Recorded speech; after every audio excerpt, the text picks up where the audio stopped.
पुढील प्रश्नांची उत्तरे सांगा. तुमचा वाढदिवस कधी असतो? माझा वाढदिवस 3 एप्रिलला असतो. त्या दिवशी तुम्ही काय काय करता?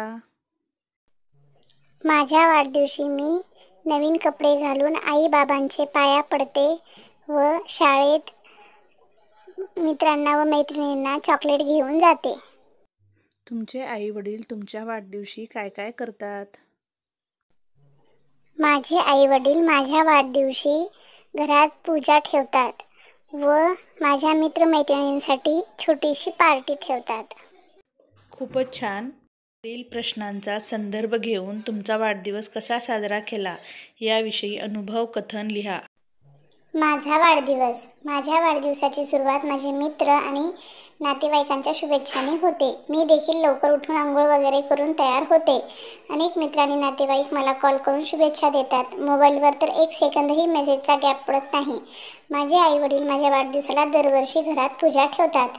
नंतर आम्ही मंदिरात जाऊन दर्शन घेतो. संध्याकाळी वाढदिवसाची पार्टी असते, त्यासाठी घरात तयारी केली जाते. वाढदिवसाच्या दिवशी मी शाळेचा युनिफॉर्म न घालता नवा ड्रेस घालून जाते. शाळेत जाताबरोबर आमच्या शिक्षकांचे पाया पडून आशीर्वाद घेते. सर्व विषयांचे शिक्षक आणि विद्यार्थी मला वाढदिवसाच्या शुभेच्छा देतात. शाळेत माझे मित्र वाढदिवसाला कापण्यासाठी केक आणतात. केक कापून मी त्यांना चॉकलेट व केक देते. अशा पद्धतीने शाळेत माझा वाढदिवस साजरा केला जातो. खूप छान. माझ्या शाळेची सहल या विषयावर अनुभव कथन लिहा. कोरोनामुळे शाळेला अचानक लागलेली सुट्टी या विषयावर तुमचे अनुभव लेखन करा. प्रश्न दुसरा, तुम्हाला आतापर्यंत आलेल्या एखाद्या चांगल्या वाईट अनुभवाचे लेखन करा. प्रश्न तिसरा, तुमची स्वतःची रोजची दैनंदिनी लिहा.